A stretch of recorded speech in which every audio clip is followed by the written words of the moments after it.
प्यारे बच्चों, सुस्वागत है आपका आपके ही परिवार भारतवर्ष क्लासेस में। प्यारे बच्चों, आज हम लोग कक्षा 6 JCERT संस्कृत पाठ पुस्तक में अंतिम पाठ पंचदश पाठ मधुरामृतम इस पाठ के सभी प्रश्न उत्तर को करने वाले हैं। तो चलिए बच्चों, प्रारंभ करते हैं। सबसे पहला प्रश्न दिया गया है पदानी बोधक, आपको शब्दार्थ बताए गए हैं, आप उन्हें पाठ्य पुस्तक से पढ़ लीजिएगा। और दूसरा प्रश्न में आपको लिखा गया है कि इस मधुरामृतम को आप सुस्वर के साथ गाइए, इस गीत को। तो आप इसे गाइएगा, पढ़िएगा। प्रश्न संख्या 3 से हम इसे करते हैं। तो तीसरा प्रश्न दिया गया है प्रश्न नाम उत्तराणी एक पदेन लिखित। प्रश्नों के उत्तर एक शब्द में लिखिए। वेणु की दृशा अस्ति। वेणु का अर्थ होता है बच्चों बांसुरी। बांसुरी कैसा है? तो यहाँ पे लिखेंगे मधुरा, मधुर है, रम्य है। कस्य तिलकम मधुरम अस्ति। किसका तिलक मधुर है? तो लिखेंगे मधुराधिपते। सलीलम कीदृशम भवति। तो यहाँ पे लिखेंगे मधुरम। क्या लिखेंगे बच्चों? यहाँ पे हम लिखेंगे मधुरम। फिर दिया हुआ है कस्य हृदयम मधुरम भवति। किसका हृदय मधुर है? तो लिखेंगे मधुराधिपते। कस्य अखिलम मधुरम भवति। अखिलम, अखिलम का अर्थ क्या होता है बच्चों? तो अखिलम का अर्थ होता है सब कुछ। किसका सब कुछ मधुर है? तो लिखेंगे मधुराधिपते। जो मधुराधिपति हैं उनका सब कुछ मधुर है। प्रश्न संख्या 4 यहाँ दिया गया है आम अथवा ना माध्यमेन उत्तरत। हाँ या ना के माध्यम से उत्तर देना है। यदि ये कथन सत्य है तो आपको लिखना है आम यानी हाँ, और यदि ये कथन गलत है तो उसके लिए आपको लिखना है ना यानी ना। हसीतम मधुरम भवति। तो लिखेंगे हाँ, हसीतम यानी उसका हंसना भी मधुर है। फिर यहाँ लिखा हुआ है गमनम कष्टकरम भवति। जो जाना है उनका वो मधुर कष्टकार है? तो नहीं, वो भी मधुर है, तो ना। गाओ मधुरा भवति। गाओ का अर्थ होता है बच्चों गायें। गायें मधुर हैं? तो लिखेंगे आम यानी हाँ।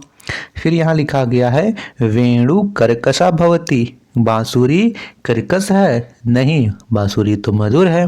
तो यहाँ लिखेंगे ना, ये कथन गलत है। वसनम मधुरम भवति। तो ये होगा आम, क्योंकि कपड़े मधुर हैं। तो इस प्रकार आपको भर लेना है। प्रश्न संख्या 5वां दिया गया है यथा योग्यम कुरुत। यथा योग्यम योज्यत। सही मिलान कीजिए।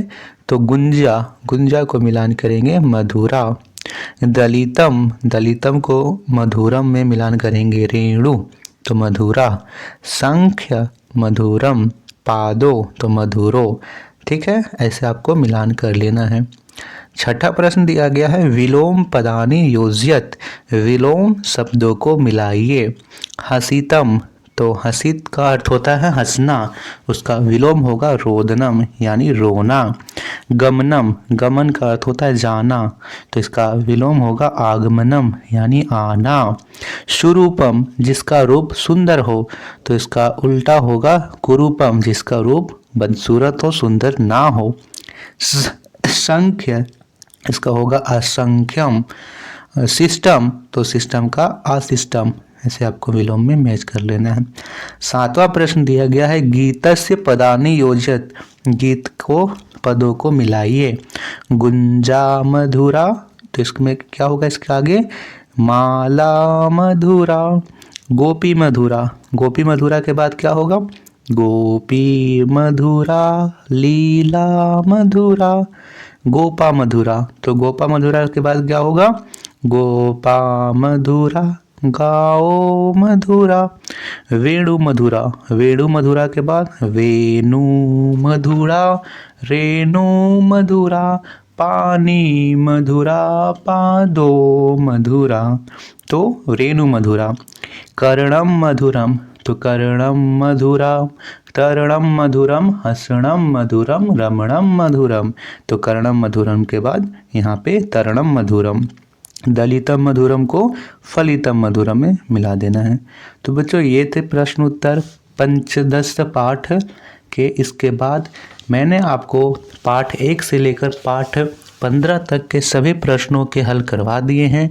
आप प्लेलिस्ट से चेकआउट कर सकते हो। और बच्चों भारतवर्ष क्लासेस में आपको रेगुलर वीडियो प्रोवाइड की जा रही है। आप अन्य सब्जेक्ट्स के भी इस प्लेलिस्ट में जा कर के देख सकते हो, अपने नोट्स बना सकते हो।